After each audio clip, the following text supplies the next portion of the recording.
Buenos días. Primero nos presentamos. Yo sé que no es necesario presentar a los entrevistados en Colombia, pero para el resto del mundo quizás sí. Entonces estamos con Iván Cepeda, que es senador del Polo Democrático Alternativo y miembro de Defendamos la Paz.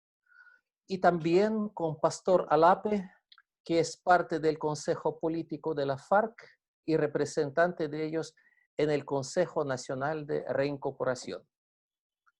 Queridos amigos, amigos del mundo y de Colombia, antes de empezar esta conversación, yo quiero expresar nuestra indignación por las terribles noticias que llegan de Colombia casi a diario.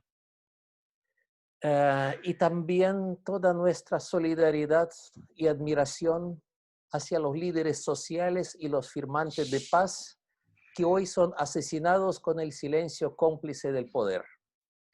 Según las cifras de las organizaciones de los derechos humanos, desde la firma de paz en el año 2016 hasta la fecha, han sido asesinados 221 excombatientes de la FARC. Quizás ya más, o sea, me da miedo pronunciar estas cifras porque siempre con cada día son más.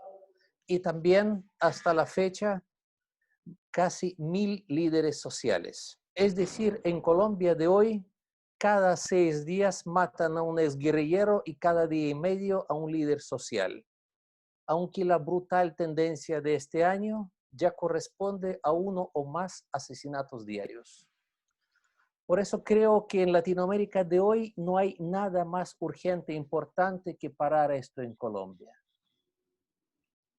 Y en esta conversación yo quiero partir también con la primera pregunta. Conocimos la situación de los excombatientes que abandonaron su proyecto agrícola cerca de Ituango, después de 14 asesinatos y múltiples amenazas. Por favor, ¿podría comentar un poquito sobre esta situación? ¿Cómo se llegó a eso? Gracias, Oleg, por este espacio. Y bueno, además, también soy integrante de Defendamos la Paz, ese proceso interesante de ciudadanos que nos hemos sumado desde diversas orillas para pensarnos el país en paz, para tratar de poder establecer una cultura de paz. ¿Qué ha pasado en Ituango? ¿Qué ha pasado? ¿Qué está pasando en el Cauca? ¿Qué está pasando en el Chocó? ¿Qué está pasando en Nariño? Que el Estado o los gobiernos no asumieron una verdadera responsabilidad de conducción del Estado y no implementaron el acuerdo tal y como se ha establecido o como quedó establecido en el acuerdo, porque ahí preveíamos esas nuevas situaciones con nuevos actores o actores de la ilegalidad, actores armados que se iban a fortalecer. Y entonces no se ha modificado la presencia de Estado en los territorios marginados y los gobiernos se han suscrito exclusivamente a la presencia del uniforme en el territorio. Y lo que plantea el acuerdo es que no es la presencia del uniforme del territorio, porque ese uniforme, esas armas de la nación generan conflictividades, nuevas conflictividades que terminan afectando los derechos humanos de las comunidades y el derecho humano. Y lo que hemos reclamado es con un enfoque de la seguridad humana y un enfoque de respeto y fortalecimiento a los derechos humanos. Pero por el contrario hemos encontrado es que se están asesinando a los líderes defensores y promotores de los derechos humanos. Y es lo que ha ocurrido en Ituango. Porque ahí, diríamos, los gobiernos no han empezado, no han querido entrar a hacer las transformaciones institucionales para poder garantizar todo lo que tiene que ver con la legalidad de la economía del territorio. Entonces, como no se ha implementado, por ejemplo, reforma rural integral, no se ha formatado la tierra. Entonces, eso genera otros conflictos en el territorio. Y pues los actores armados se benefician de esa conflictividad. En conclusión, ha faltado voluntad política, responsabilidad de los gobiernos para poder entrar a atacar, a resolver las causas estructurales que generan la violencia y que el acuerdo de paz lo estableció en sus 5 puntos con mucha claridad. Si no resolvemos el problema de la tierra, que ha sido el origen de todos los conflictos, pues no vamos a poder avanzar hacia la construcción de paz. Si no abrimos la participación política, lo que planteamos en el punto 2, a todas las fuerzas alternativas, opositoras, a todos los ciudadanos, pues va a ser muy complicado. Y de igual manera no garantiza las medidas de no repetición, si no respaldamos desde el Estado el sistema integral de verdad, justicia, reparación y no repetición, pues no vamos a poder construir un Estado realmente en democracia y está, diríamos aquí, sigue en riesgo el funcionamiento, el empoderamiento del Estado en los territorios. Eso podríamos así de manera resumida plantear, Oleg. Iván, ¿quiere agregar algo? Bueno, gracias, Oleg, por esta entrevista y saludo muy cordialmente a Pastor. Yo coincido plenamente con el análisis que él hace, porque el centro del acuerdo de paz, digamos, su gran aporte, o digamos, uno de sus grandes aportes, es lo que se ha llamado el enfoque territorial. El enfoque territorial es una concepción diferente de la manera en cómo hasta hoy el Estado colombiano ha tratado y ha intervenido a los territorios de la Colombia rural. Ese es el gran problema. Vamos, aquí hay varios asuntos que están en juego y uno de esos grandes asuntos es la diferencia que hay entre cómo ve el acuerdo de paz los territorios y cómo los ha visto la élite política y económica hasta hoy. Y la diferencia es abismal, porque el acuerdo de paz parte de la concepción de que los territorios hay que tratarlos e intervenirlos a partir de la visión de las comunidades que hay en los territorios, que tienen una concepción de vida, de desarrollo, de relación con la naturaleza, que es distinta a cómo el poder político interviene en esos territorios. Porque el poder político ve esos territorios como una fuente de riqueza mineral, petrolera, como una, digamos, unos puntos geomilitares, geoestratégicos, geopolíticos, que deben ser conquistados y sometidos. Hay que someter la naturaleza, hay que someter las comunidades, y por eso es que no se ha podido implementar en debida forma el acuerdo, porque este gobierno continúa intentando mantener esa visión. Y como quienes se oponen a esa visión son los líderes sociales, o mejor, los líderes de las comunidades y las comunidades mismas, pues obviamente continúa este proceso en muchas partes, no digo en todas, de violencia, porque no ha cambiado la forma de concebir el territorio por parte del Estado. Gracias, Iván. Pero en general, ¿a quiénes, a qué fuerzas favorece estos asesinatos? Y en relación con eso, quería preguntar si existe alguna diferencia sustancial entre la guerra sucia contra la Unión Patriótica a mediados de los 80 y lo que pasó con varios M-19 desmovilizados un poco más tarde y la situación de hoy.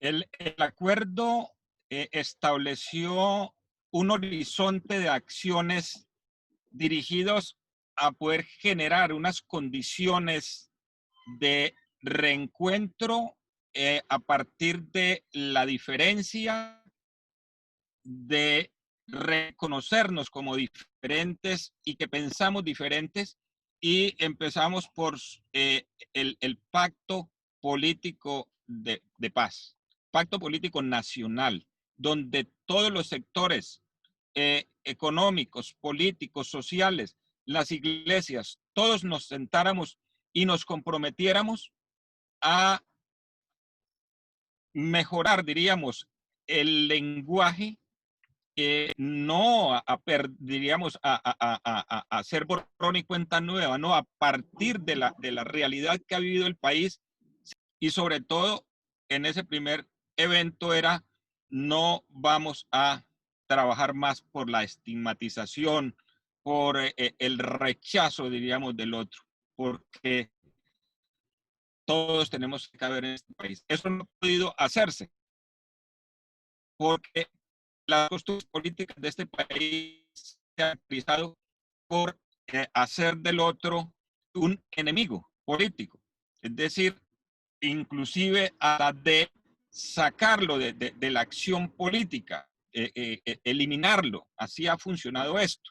Y ese es, diríamos, como un primer aspecto que nos planteamos en el acuerdo de paz. Pero ¿qué ocurre en los territorios? Es que donde están estas conflictividades hay otros intereses, hay intereses económicos, hay intereses políticos, tanto regionales como nacionales y transnacionales. Porque, por ejemplo, Ivongo, nadie se imagina cómo ocurre una situación con un proyecto, un megaproyecto como está Hidroituango, y se esté generando un desplazamiento. Sin embargo, un proyecto de todos esos recursos esté tranquilo funcionando. Es alguien funcional, pero ahí hay unos intereses mineros en ese territorio. Es que de Ituango, ahí a Cerro Matoso, donde están las minas, no está retirado. Esas son áreas mineras, son áreas de producción de agua que hoy están enfocadas en sectores económicos. Y por eso el Estado tampoco ha desarrollado las acciones pertinentes para poder formalizar la tierra de ciudadanos que llevan ahí más de 60 años. Ahí en Ituango funcionó una colonia penal por allá en los años 40 o 30, cuando las colonias penales ahí en el Alto San Jorge. O sea, el primer camino que hicieron desde la cabecera municipal allá, lo hicieron los presos. Y cuento esto es porque allá el Estado ha mirado esos territorios siempre en la marginalidad, y desde el mismo Estado se ha implementado una política marginal para esos territorios. Entonces, ahí está parte del centro, diríamos, del debate. Entonces, los intereses concretos son intereses económicos e intereses políticos en esos territorios que se benefician del conflicto, porque las elecciones pasan normalmente con todos los actores armados, pero los únicos que tenemos que salir del territorio somos nosotros, quienes estamos impulsando el acuerdo de paz, que implica respeto a los derechos humanos, promoción a los derechos humanos, respeto al DIH y el diálogo como parte, como metodología fundamental para resolver las conflictividades en el territorio. Entonces, ese, diríamos, es parte del análisis que hay que hacer sobre esta situación. Gracias, Pastor. Sabemos que el proceso de paz por la parte del gobierno fue concebido con el apoyo de la administración demócrata en los Estados Unidos. El gobierno de Trump en general significa un importante retroceso en todo, ya que apuesta a las fuerzas más oscuras en la región. La pregunta es, ¿cuál es el rol de los Estados Unidos en el actual conflicto social en Colombia?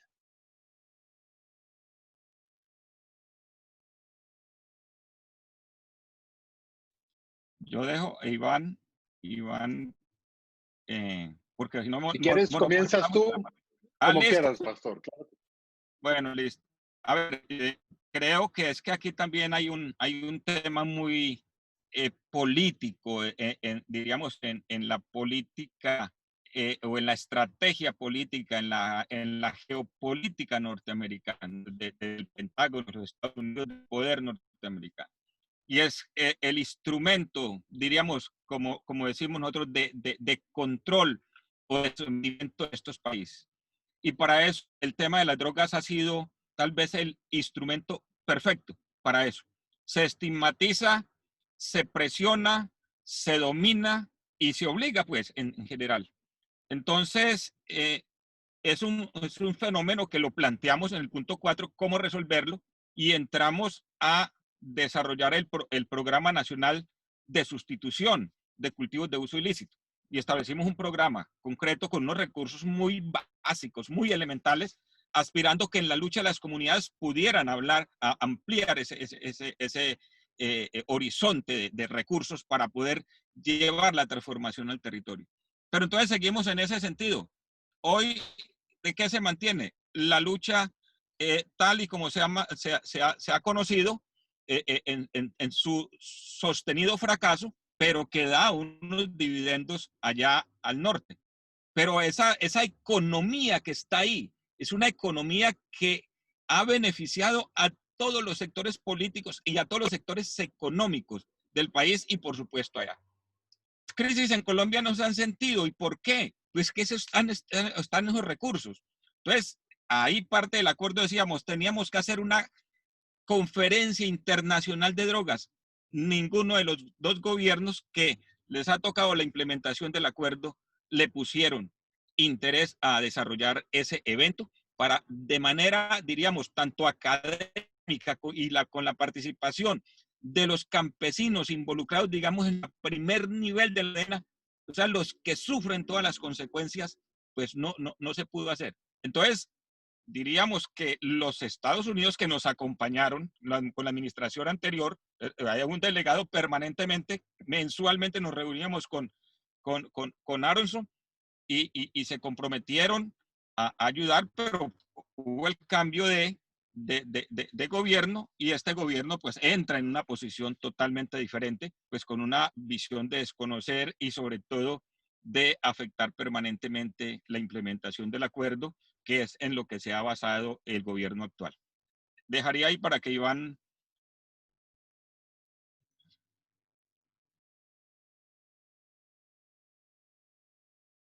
Simplemente diría algo complementario. En efecto, durante toda nuestra historia republicana, la relación de Colombia con Estados Unidos ha sido una relación de una profunda dependencia política, económica y geoestratégica. Colombia ha sido el país en la región que ha tenido el triste rol de ser una especie de guardián, o mejor, los gobiernos de Colombia y la élite colombiana han sido los guardianes de los intereses de Estados Unidos en el territorio, y Colombia ha sido utilizado como una especie de laboratorio para los peores métodos y prácticas de violación de derechos humanos, de lucha o guerra contra el narcotráfico, en fin. El acuerdo de paz, por supuesto, significa un cambio en esa relación. Y hemos visto que la administración anterior, la administración de Obama, quería una relación distinta con América Latina, que se expresaba, por ejemplo, en una apertura de relaciones con Cuba, lo que rompía una larga tradición de bloqueo político, económico, comercial con la isla y con su gobierno. Y también con el respaldo al proceso de paz. Pero bueno, llegó el gobierno de Trump, un gobierno que tiene una deuda electoral con los sectores republicanos de la Florida, del estado de la Florida, que son muy afines a toda este movimiento contra el gobierno cubano y el gobierno venezolano, y le dejó a ese sector republicano el manejo de la política hacia América Latina. Y la política del gobierno de Trump, en este caso aliado del gobierno de Duque, ha sido una política hostil al proceso de paz y también, por supuesto, a las relaciones diplomáticas civilizadas con Venezuela y con Cuba. Y eso lo hemos estado viendo en distintos hechos. La manera en cómo se ha atacado el papel de Cuba como país garante y la manera en cómo se ha querido que Colombia participe de un proyecto intervencionista en Venezuela. Pero eso está cambiando porque esta pandemia en la que estamos obviamente está generando una dinámica distinta en Estados Unidos.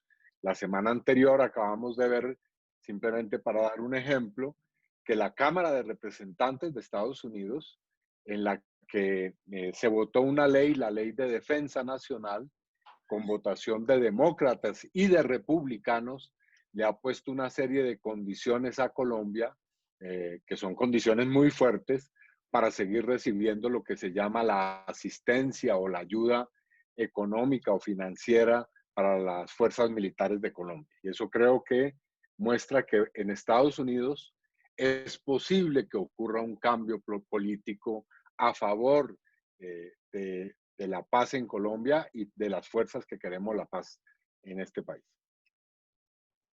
Y volviendo al tema de los cultivos ilícitos, quería solo agregar que me acuerdo bien que antes de la firma de paz, la prensa en su mejor época de estigmatización de la FARC convertía a la FARC casi en los principales responsables de narcotráfico en Colombia.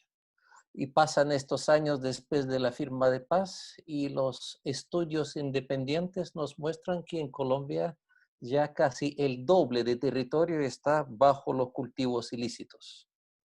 Y los campesinos que luchan por cumplir el acuerdo, por legalizar, por cambiar los cultivos de coca por otra cosa, son primeros en ser asesinados. Y por eso también me acuerdo los tiempos antes de firma de paz, cuando en Colombia habían muchos personajes de organismos internacionales que circulaban por todo el país, siendo varios de ellos garantes del cumplimiento de los acuerdos. ¿Qué pasa con ellos hoy? ¿Dónde están ahora las organizaciones internacionales de los derechos humanos? Bueno, ahí se ha dado un fenómeno y yo creo que pues es el que casi se presenta en todos los países donde se firman procesos de paz. Casi que muchos procesos organizativos, muchas ONGs, pues que dependen de su financiación, de algunos estados, de algunos donantes y demás, como que ya se hizo la paz en Colombia, entonces la mirada ya no es Colombia, porque ya se hizo la paz, entonces hay que poner la mirada en otros países y en otros asuntos, porque hoy tal vez hay una mirada de mayor acompañamiento a los temas ambientales, tal vez en ese sentido. Pero aún se mantienen organizaciones importantes acompañando este proceso de acuerdo a sus posibilidades. Aquí hemos recibido pues también mucho proceso acompañándonos en la denuncia, tanto organizaciones internacionales como ONG colombianas que denuncian, que apoyan, que acompañan, pero también ustedes entienden pues, que cuando una organización de estas internacional hace una acción, diríamos, bien comprometida con los derechos humanos, los gobiernos empiezan a cuestionarla. Y parte de eso, dice uno, es la salida de Alberto Bururoni de Colombia. Es decir, fue un hombre que en representación de la Oficina de Derechos Humanos de Naciones Unidas incomodó al gobierno actual, al gobierno colombiano actual, y la mirada a esa agencia no ha sido respetuosa, diríamos, de parte del gobierno colombiano. Y de igual manera con la segunda misión, porque los ataques a la segunda misión, el de mérito a la segunda misión de parte del partido de gobierno es permanente. Entonces, ese es como el en que nos toca movernos en esta lucha por poder generar esas condiciones de avance, de implementación del acuerdo de paz. Pero nosotros sí sentimos que todavía se tiene un apoyo importante con todas estas limitaciones que manifesté al inicio.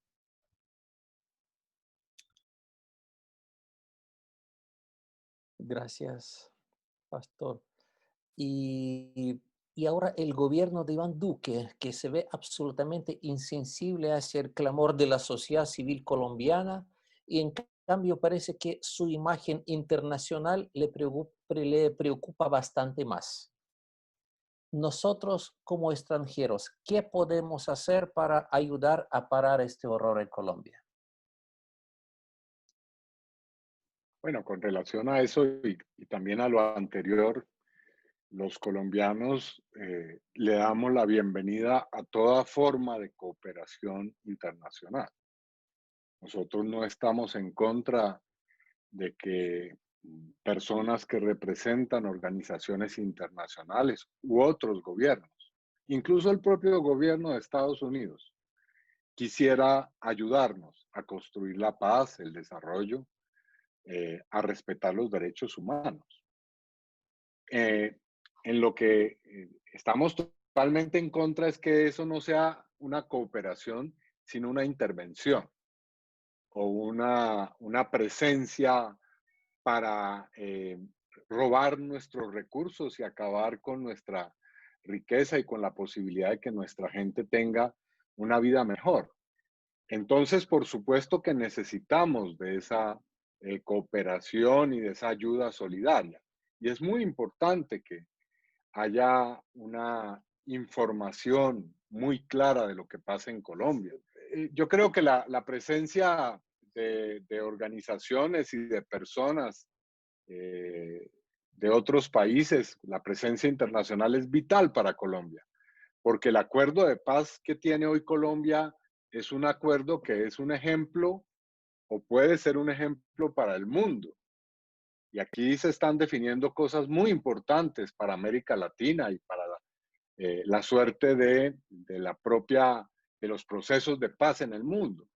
Así que la información, por ejemplo, el informar lo que está ocurriendo en Colombia, en otros países, la presencia física para acompañar los líderes sociales, la denuncia de esos asesinatos, el hecho de que haya ciudadanos en el mundo que llaman a sus gobiernos para que tengan una posición crítica hacia lo que está ocurriendo y hacia las actuaciones del gobierno de Colombia, todo eso es fundamental y eso lo valoramos y lo requerimos para avanzar en este proceso.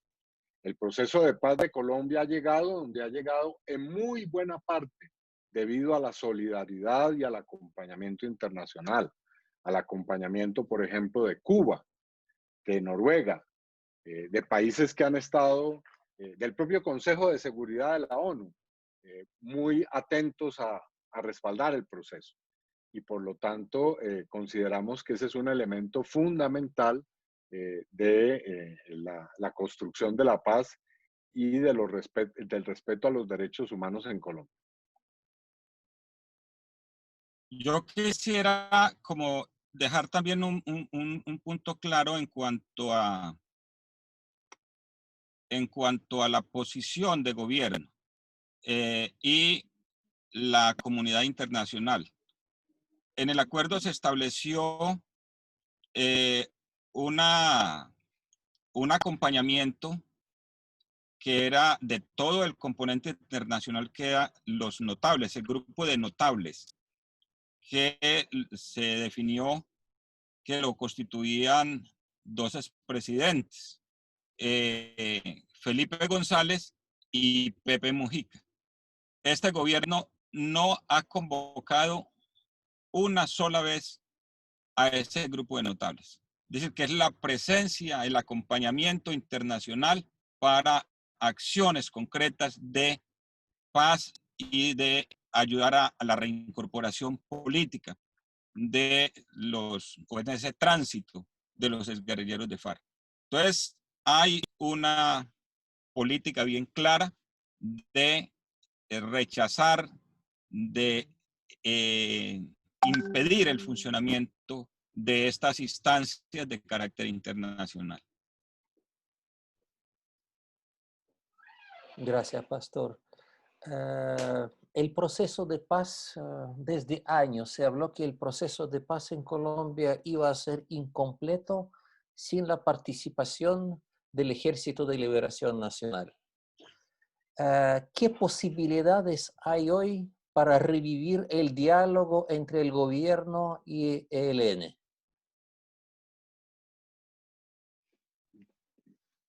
Yo creo que esa es una necesidad imperativa, es fundamental. Y creo que con voluntad se puede adelantar perfectamente un proceso de diálogos. De hecho, se había avanzado hasta el año 2018 en ese proceso. Por primera vez se había logrado una agenda que tenía 6 puntos, como la tuvo también el proceso de paz con FARC, en el que estaban planteados temas fundamentales.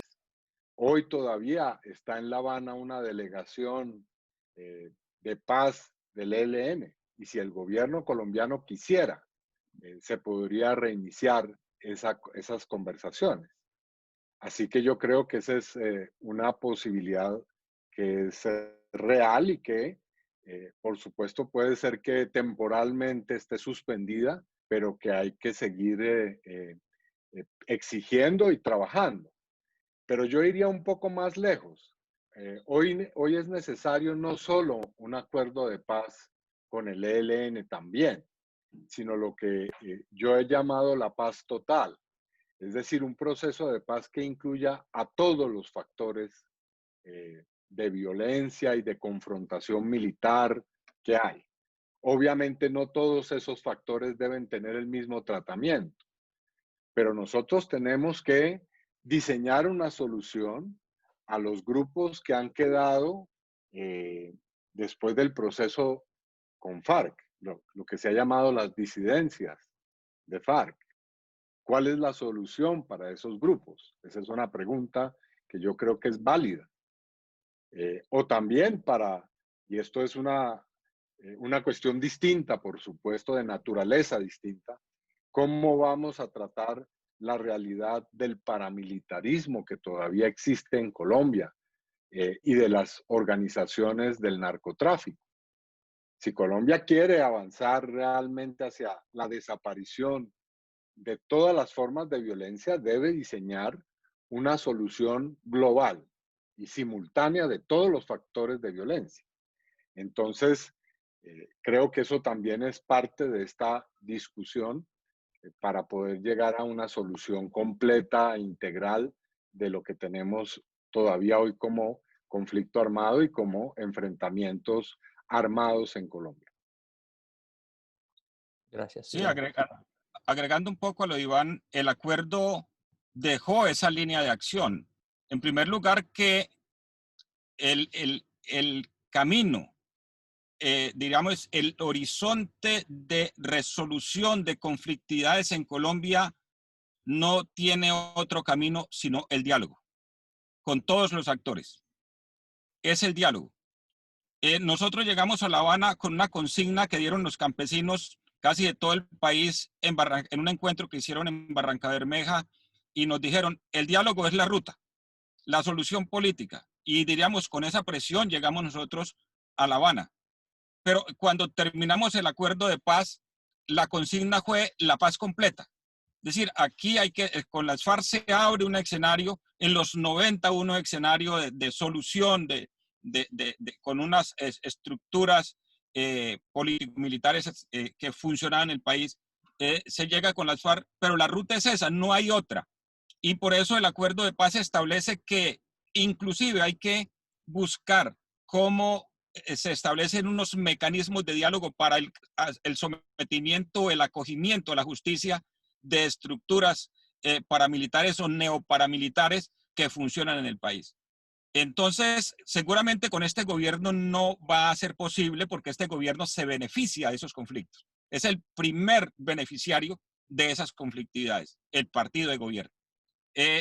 Y se opone a que se den ese tipo de soluciones por todo lo que ya conocemos. Pero seguramente el próximo gobierno tendrá que asumir esa posición. Por eso nosotros estamos comprometidos, en primer lugar, que sea ahora nuevamente el diálogo con el ELN, porque es una irresponsabilidad del Estado colombiano enviar, abrir todo, convocar a la comunidad internacional para ubicar una mesa de conversaciones en el exterior, en este caso de Cuba, y la irresponsabilidad de este gobierno y lo que arma es un permanente conflicto de relaciones internacionales con un aliado importante en la construcción de paz como es Cuba. Entonces, digamos, hay una incoherencia total del gobierno y por eso esa incapacidad de gobernar del presidente, porque pues todos los días nos estrellamos en ese sentido. Entonces aquí la única solución que tenemos los colombianos para salir de esta dinámica de violencias es fortaleciendo el diálogo para poder establecer una cultura de paz que por supuesto va a ser un proceso, no lo vamos a lograr en una generación, seguro 2 o 3 generaciones, pero que aquí tenemos, diríamos nosotros que ya somos adultos mayores y nos queda poco tiempo, los últimos respiros se los vamos a dedicar a esto.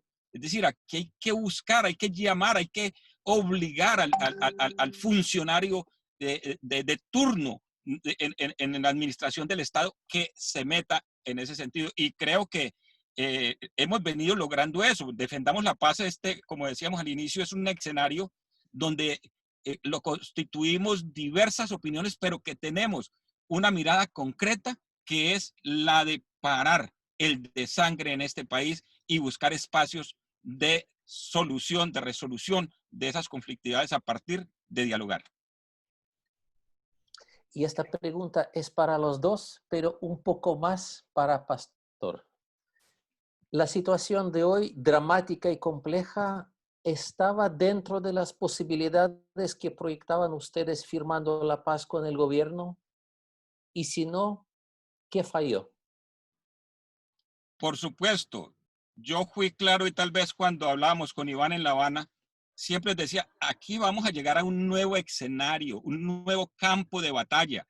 Es un campo de batalla donde vamos a enfrentar unos ataques de artillería pesada.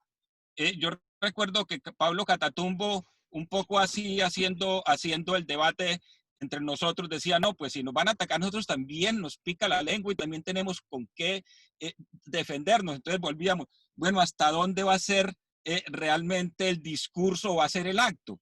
Es decir, porque cómo llegamos con actos de vida, con actos de fe, con actos de esperanza diarios. Y por eso cuando vamos a Bojayá es como reconocer que pues esa no era la intención de una insurgencia armada que terminara afectando a su propia población. Digamos que es como la primera puesta en escena de nuestra capacidad de entender este país y de asumir la responsabilidad. En una cosa que yo decía, mire, mantengamos la ventaja ética. Importa que los otros no digan, que los otros rehuyan, pero nosotros fuimos a la guerra porque estábamos convencidos que no había otra cosa y nos obligaron. Y así tenemos que salir hoy. Por encima, hablarle al país, cometimos embarradas. Claro, es que la guerra es así. La guerra está llena de una serie de inhumanidades, podríamos decir. ¿Sí? Entonces, lo veíamos, decía, además nos van a matar. Es decir, allá nos van a matar porque así ha sido esta oligarquía. Pero ¿cómo le damos vida? ¿Cómo impulsamos a las nuevas generaciones para que sigan trabajando este camino de poder resolver? Hoy, cuando en el mundo hay otras preocupaciones, diríamos hoy, inclusive pues está la defensa de la vida en su totalidad, la defensa del planeta, todo diríamos, este compromiso que tenemos como ciudadanos del mundo en la lucha contra el calentamiento global. Entonces, aquí vienen como llegaron otras realidades a las que nosotros teníamos que sumarnos en una convicción política de ayudar a las transformaciones de la sociedad. Entonces, claro que sí lo veíamos llegar, pero no pensábamos que iba a ser de tal manera, así diríamos, de irrespetar cualquier normatividad, pero bueno, lo entendíamos así, que era un nuevo campo de batalla, donde las contradicciones iban a ser mucho más agudas. Iván, ¿tiene algo más para agregar?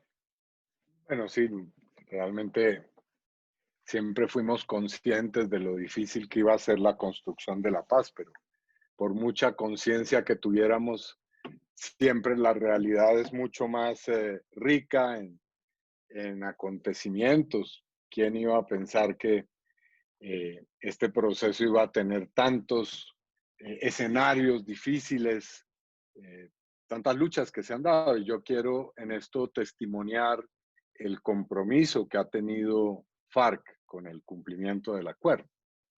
Eh, FARC ha dado pasos muy audaces en estos años del proceso de paz. Es la primera guerrilla en el mundo que tiene un compromiso tan decidido con las víctimas de un conflicto armado y que ha dado un ejemplo en crear un sistema en el acuerdo de paz junto al gobierno y al Estado colombiano para honrar el deber de verdad, justicia y reparación. Y ese es un ejemplo muy importante. Pero además es una organización que a pesar de los más de 220 asesinatos que ha habido en su contra, se ha mantenido en el proceso. Y de muchos otros ataques. Hay ataques que nunca se han hecho públicos y que han sido muy graves contra el proceso de paz. Ha habido planes desestabilizadores, planes para asesinar a los dirigentes de FARC que han estado en el proceso. Y a pesar de eso, con estoicismo, con compromiso, le han dado un ejemplo pues al país y al mundo de lo que es la coherencia en el cumplimiento de un compromiso como es el compromiso con la paz. Así que eso nos llena de mucha esperanza, porque hay que decirlo también, no han sido solamente dificultades y sinsabores. Este proceso ha tenido momentos muy importantes de buenas noticias, de satisfacciones, que también nos dan la razón de que este camino que hemos emprendido es el camino correcto, ¿no? Por ejemplo, esta semana, para no ir muy lejos, vimos un hecho sin precedentes. Una exguerrillera ha llegado a ser la segunda vicepresidenta del Senado de la República de Colombia. Eso era realmente impensable hace 3 o 4 años. Y bueno, es una realidad hoy. Creo que eso está mostrando hasta dónde se puede llegar en este desarrollo del proceso de paz. Muchas gracias, Iván. Muchísimas gracias a ustedes. Ya terminé con la parte formal de las preguntas y Ole, al final me gustaría, ole, sí, no, solo para subrayar lo último que dice Iván, que plantea Iván con mucha claridad, que llega por primera vez y que no nos lo imaginábamos, una mujer representante de este partido que está en ese tránsito pues de constituirse. Pero eso también es de alguna manera el producto del acuerdo de paz porque es el estatuto de la oposición con todas las imperfecciones que quedó, pero ese estatuto es producto del acuerdo de paz. Es decir, es la ganancia de lo que se estableció en la construcción de paz, en la firma de ese acuerdo. Entonces yo quería valorar ese puntico también, que no es pues que haya estos sectores de poder en Un regalo, Colombia, sí, claro. eso no es un regalo, exacto. Aunque es muy Pastor. importante que haya votado cerca de 70 congresistas votaron por Sandra o por Criselda, y así que es un hecho muy importante, sin duda. Y retomando este tema, quiero que hablemos un poco de la esperanza. Yo quiero preguntar cuáles son los mejores recuerdos de ustedes en este proceso. ¿Quieres tú arrancar, pastor, o como quieras? Bueno, yo creería que pues un primero así de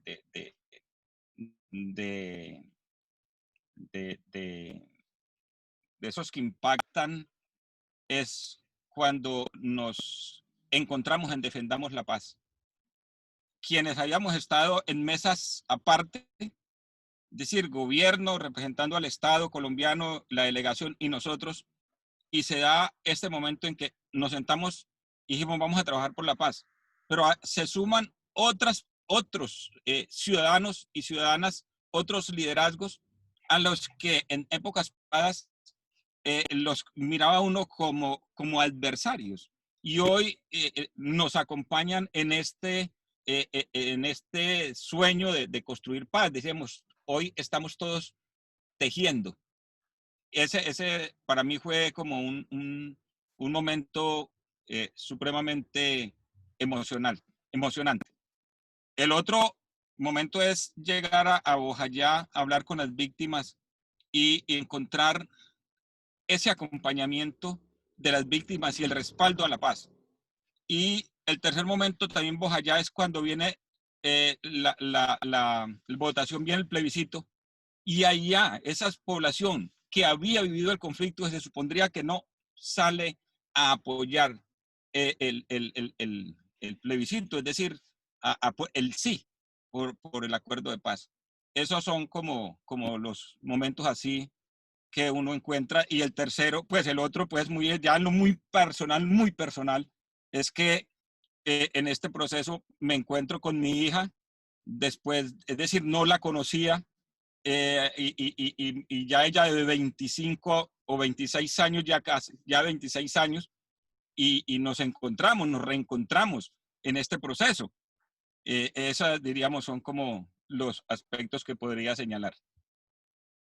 Gracias, pastor. Yo diría que son también muy numerosos los hechos particulares y acontecimientos que han sido muy pues estimulantes, satisfactorios en todo este proceso, pero desde mi perspectiva quiero anotar algunos que atañen directamente a mi labor política, y es ver que el proceso de paz se ha convertido en un poderoso factor que estimula el surgimiento de una fuerza transformadora, progresista en Colombia.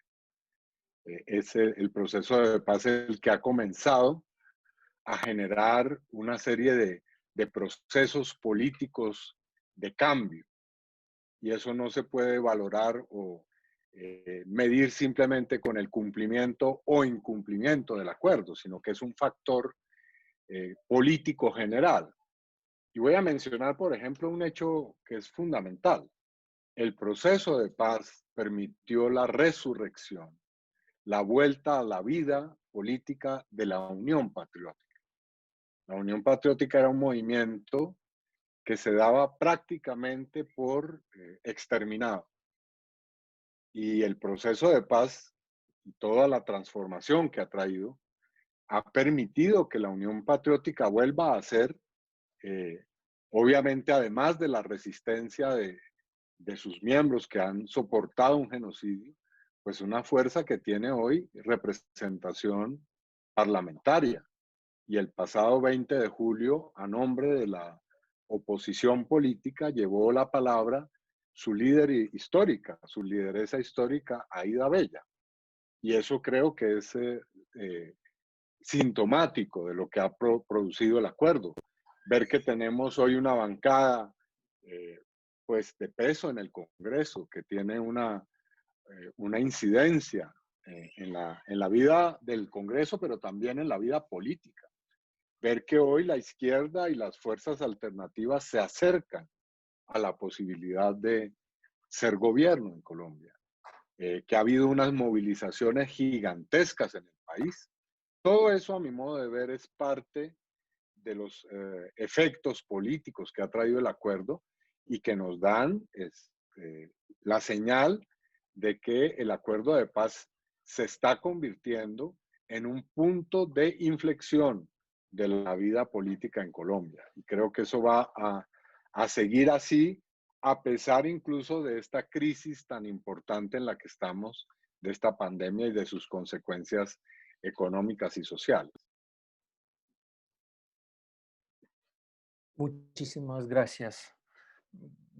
Yo quiero preguntar, quizás hay algo importante que quedó fuera de mis preguntas o algo así, si quieren agregar algo de esta conversación.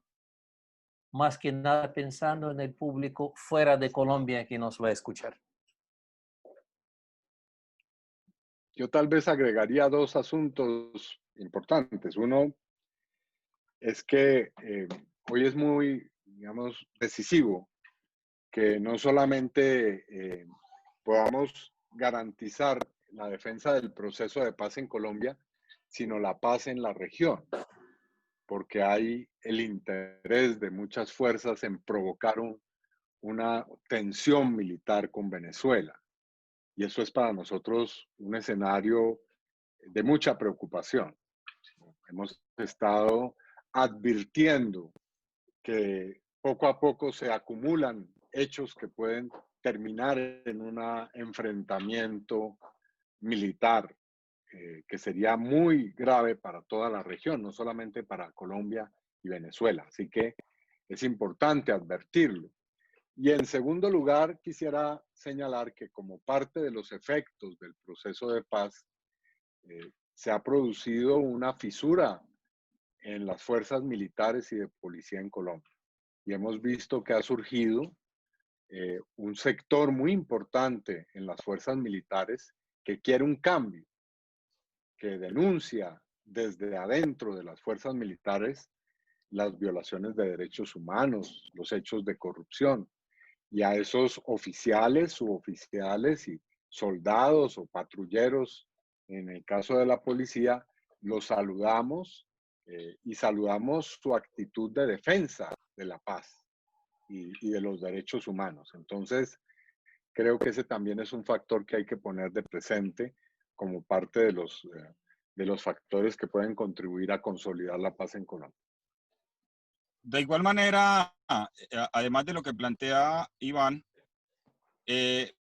primero, como para agregar que aquí todavía hay mucho aliento, mucho compromiso, a pesar de los muertos que llevamos sobre los hombros. Hay mucha decisión de seguir luchando por la implementación integral del acuerdo de paz por parte de los exguerrilleros, que hoy se extiende a las comunidades que han venido conociendo este proceso y algunas autoridades locales. Y el otro factor, como ampliando lo que plantea Iván, es que a partir del tripartito, las fuerzas militares y de policía no son las mismas. Hoy hay una mirada más de compromiso de país. Yo vengo ahorita, bajé de Llano Grande y venía a despedirme de los compañeros y les cuento. Estábamos hoy trabajando, haciendo una vivienda a un campesino, exguerrilleros, soldados y comunidad. Las tres partes ahí trabajando juntos en acciones con la comunidad.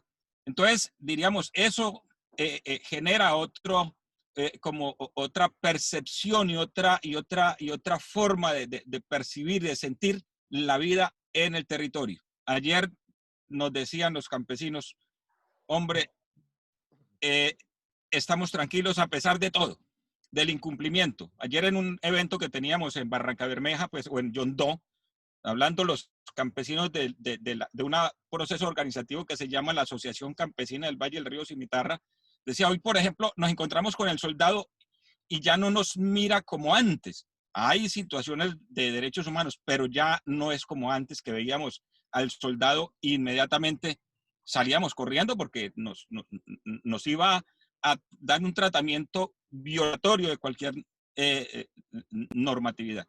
Entonces, eso quería aportar. Muchas gracias, Pastor. Mi nombre es Oleg Yasinski, yo soy periodista ucraniano residente en Chile y soy parte del equipo de la Agencia Internacional de Noticias Presenza. Nos dedicamos a visibilizar noticias relacionadas con lucha por la paz, la no violencia y la no discriminación. Nuestro trabajo es totalmente voluntario y somos absolutamente independientes de poderes económicos y partidos políticos. Y muchísimas gracias por darnos esta oportunidad de poner nuestro granito.